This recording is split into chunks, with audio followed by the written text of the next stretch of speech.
لائیں کہیں کہ ہمارا رب اللہ ہے، پھر اس پر جم جائیں۔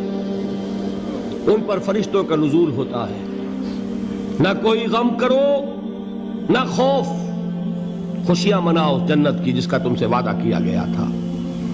اللہ کی ربوبیت پر اطمینان جب انسان کو ہو جاتا، میرا رب اللہ ہے، ربی اللہ، انسان کے لیے نہ کوئی کھٹکا، نہ کوئی خطرہ، نہ کوئی خوف، نہ کوئی حزن۔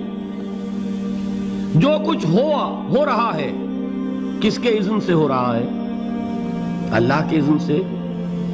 اللہ کے اذن کے بغیر پتہ تک نہیں ہلتا۔ یہ کوئی اندھا بہرا مادہ نہیں ہے جس سے مجھے کوئی خوف ہو۔ اندھا بھینسا چلا آ رہا ہو اس سے تو ڈرنے کا ہر انسان کو ڈرنا چاہیے، نہ معلوم کس کو ٹکر مار دے۔ لیکن نہیں، اس کائنات کو چلانے والا ایک سمیع و بصیر خدا ہے، وہ جو میرا دوست ہے، میرا ولی ہے۔ اللہ ولی الذین آمنوا یخرجہم من الظلمات الی النور۔ اللہ اہل ایمان کا ولی ہے، ساتھی ہے، پشت پناہ ہے، مددگار ہے، حمایتی ہے۔ بتائیے جسے یقین ہو جائے کہ اللہ میرا مددگار، اللہ میرا محافظ، اللہ میرا پشت پناہ، اللہ میرا حمایتی، اس کے لیے کوئی خوف ہوگا؟ اس سے کوئی ڈر ہوگا؟ میں مثال دیا کرتا ہوں ایک بہت سادہ پنجاب کے دیہات کی۔ تو بڑا چودھری ہے اور کوئی غریب کسان ہے۔ اس غریب کسان کے جانوروں کو ہر وقت اندیشہ ہوگا چوری کا، کوئی میری بھینس کھول کر نہ لے جائے، کوئی میرا بیل کھول کر نہ لے جائے۔ لیکن جس کے بارے میں یہ سب کو معلوم ہو کہ وہ جو بڑا چودھری ہے وہ اس کا دوست ہے، اس کی بچیا کو کوئی خوف ہوگا؟ اس کی بھینس پر کوئی ہاتھ ڈالے گا؟ اسے کوئی اندیشہ ہوگا؟ نہیں۔ کیوں؟ کہ وہ بڑا چودھری، بڑا اس کا یہاں کا سردار، جاگیردار، سب کو معلوم ہے وہ میرا دوست ہے، کوئی میرے خلاف اقدام نہیں کر سکتا۔ اس دنیا میں یہ چھوٹی سی بات اگر آپ کے دلی اطمینان اور سکون کا باعث بن سکتی ہے تو ذرا تصور کیجئے۔ میں لفظ تصور استعمال کروں گا صرف اس لیے کہ اس کا ہم جس کو کہتے ہیں ادراک اور شعور کر نہیں سکتے، اگر کے ساتھ کر سکتے۔ اگر یقین ہو کہ اللہ میرا مددگار اور یقین ہو کہ اللہ ہر آن میرے ساتھ ہے، پھر کوئی خوف، کس کا خوف؟ کوئی شے اللہ سے بالا تر ہے؟ کوئی قوت اس سے زیادہ طاقتور ہے؟ کوئی اس کے ارادے کو بدلنے والا ہے؟ کوئی اس کی مشیت کے آڑے آنے والا ہے؟ یہی بات ہے جو حضور نے فرمائی۔ یہ ایمان کا حاصل ہے لب لباب، کہ دیکھو اچھی طرح اس بات کو ذہن نشین کر لو، اگر تمام انسان مل کر تمہیں کوئی نقصان پہنچانا چاہے نہیں پہنچا سکتے، مگر جو کچھ اللہ نے لکھ دیا ہو، اور تمام انسان مل کر تمہیں کوئی نفع پہنچانا چاہے نہیں پہنچا سکتے، مگر وہ شے جو اللہ نے طے کر دی۔ آپ پھر میں کہوں گا ذرا طاری کیجئے، اسے فرض کیجئے، اسے سوچئے۔ اگر اس حدیث پر ہمارا دل ٹھکا ہوا ہو تو کسی سے ڈر ہوگا؟ یہ مجھے نقصان نہ پہنچا دے، یہ میری رپورٹ خراب نہ کر دے، یہ میری انکریمنٹ نہ رکوا دے، یہ میرا یہ نہ بگاڑ دے، یہ میرے یہ نقصان نہ پہنچا دے۔ اس کا ڈر، اس کا ڈر، اس کا خوف، اس کی خوشامد، اس کے لیے جا کر طرح طرح سے اپنی عزت نفس کو ذلیل کروانا اس کے سامنے، یہ سب کچھ کیوں کرتا ہے انسان؟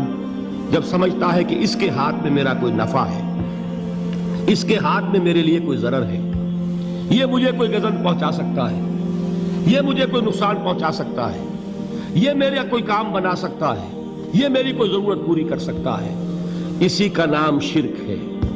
جہاں آپ نے یہ سمجھا کہ غیر اللہ کے اندر کوئی طاقت موجود ہے، وہی شرک ہے۔ بتوں سے تجھ کو امیدیں، خدا سے نومیدی، مجھے بتا تو صحیح اور کافری کیا ہے؟ شرک تو یہ ہے جس پر بھی تمہیں یہ خیال ہے، کلمہ ہے یہ کلمہ سوم، لا حول ولا قوت الا باللہ، ذرا اس پر دل کو کبھی اگر آپ تصور کریں، پھر فرض کریں، دل ٹھک جائے اس پر، کوئی طاقت نہیں۔ یہی بات تھی جو شیخ عبد القادر جیلانی رحمۃ اللہ علیہ نے اپنی وصیت میں اپنے بچے سے کہی.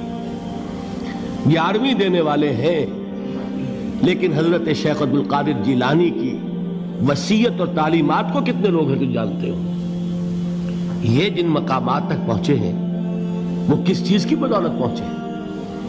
انہوں نے جو پیغام دیا وہ کیا تھا؟ اے میرے بچے، جس طریقے سے قرآن مجید میں حضرت لقمان کی نصیحتیں جو ہے نقل کر دی گئی ہیں، میں یہ عرض کروں گا بالفرض اگر قرآن حضرت عبد القادر جیلانی کے بعد نازل ہوا ہوتا تو شیخ عبد القادر کی یہ نصیحتیں بھی قرآن میں درج ہوتی. اتنی اونچی نصیحتیں ہیں. اے میرے بچے، اس حقیقت کو ذہن نشین کر لے، لا فاعل فی الحقیقت ولا مؤثر الا اللہ. اس کائنات میں نہ کوئی فاعل حقیقی ہے نہ مؤثر حقیقی ہے سوائے اللہ کے. کسی شے میں کوئی تاثیر نہیں اگر اللہ نہ چاہے. آگ جلا نہیں سکتی اگر اللہ نہ چاہے. پانی ڈبو نہیں سکتا اگر اللہ نہ چاہے. زہر ہلاک نہیں کر سکتا اگر اللہ نہ چاہے. کوئی چیز فائدہ نہیں پہنچا سکتی اگر اللہ نہ چاہے. تو در در پہ کیوں سر جھکاتے ہو؟ در در پر کیوں جبیں سائی کرتے ہو؟ سب کے سامنے کیوں ہاتھ پھیلاتے ہو؟ ایک اللہ سے مانگو. ایک اللہ کے سامنے زمین پر اپنی جبین رکھو. لا فاعل فی الحقیقت ولا مؤثر الا اللہ. نظر آتا ہے ہمیں کہ پانی پیاس بجھا دیتا ہے. پیاس بجھانے کی صلاحیت پانی میں نہیں ہے، اللہ کے اذن سے. کھانا بھوک مٹا دیتا ہے، بھوک مٹانے کی صلاحیت کھانے میں نہیں ہے، اذن رب میں. دیکھیے یہی یقین تھا. حضرت موسیٰ علیہ السلام کا واقعہ یاد کیجئے. سامنے سمندر آ گیا ہے، قوم دیکھتی ہے پیچھے کہ گرد و غبار کا طوفان ہے. معلوم ہوا کہ فرعون اپنے لشکر سمیت آ گیا ہے. لشکر جب چلتا تھا تیز رفتاری کے ساتھ تو گرد و غبار کا جو طوفان اٹھتا تھا اس کا تصور کیجئے. اور لمحہ بلمحہ وہ قریب آ رہا ہے. پوری قوم نے کیا کہا؟ اے موسیٰ انا لمدرکون، اے موسیٰ ہم کو پکڑے گئے. قرآن مجید نے تو یہاں وہ باتیں نہیں لکھی ہے، لیکن تورات میں یہ درج ہے کہ بنی اسرائیل جھگڑنے لگے، دست و گریبان ہو گئے موسیٰ کے ساتھ. موسیٰ ہمیں یہاں مروایا لا کر، اس سے تو ہم ہی بہتر تھے. وہاں کھانے کو ملتا تھا، زندگی تو تھی، بیگار ہم کر رہے تھے، موت تو نہیں تھی. اب جو کچھ ہوگا اس کا تصور کرو، جس طریقے سے ہمارے ٹکڑے اڑائے جائیں گے. تو لڑ رہے ہیں حضرت موسیٰ علیہ السلام سے. یہ تورات کی تفصیل ہے. قرآن میں صرف اتنا آیا ہے، پریشان ہو کر انہوں نے کہا انا لمدرکون، موسیٰ ہم تو پکڑے گئے. اس وقت موسیٰ کا جواب کیا ہے؟ کلا ان معی ربی سیہدین. نہیں، میرے ساتھ میرا رب ہے، وہ راستہ دے گا. بتائیے کہاں راستہ نظر آ رہا ہے؟ یہ ہے ایمان بالغیب. راستہ نظر نہ آئے تب اللہ پر یقین ایمان ہے. جیب میں پیسے ہوں اور تب دل کو اطمینان ہے تو ایمان کس پر ہوا؟ پیسے پر، اللہ پر نہیں. جب وسائل و ذرائع نہ ہو اور پھر یقین ہو کہ اللہ مسبب الاسباب ہے، وہ اسباب کا پابند نہیں ہے، وہ اسباب کا محتاج نہیں ہے، اسباب اس کے محتاج ہے. اگر یہ یقین ہے تو اللہ پر ایمان ہے. یہ نہیں ہے تو تمہارا ایمان اسباب پر ہے، وسائل پر ہے، ذرائع پر ہے، مادیات پر ہے، اللہ پر نہیں. اس وقت کہاں راستہ تھا؟ کوئی راستہ تھا؟ سمندر ہے اور ادھر سے لشکر آ گیا ہے. کلا ان معی ربی سیہدین. اب دیکھیے ایمان کہہ دینا آسان ہے، ہوا معکم اینما کنتم، جہاں کہیں بھی تم ہوتے ہو اللہ تمہارے ساتھ ہوتا ہے. لیکن اس کا یقین قائم ہو جائے تو زمین و آسمان کا فرق واقع ہو جائے.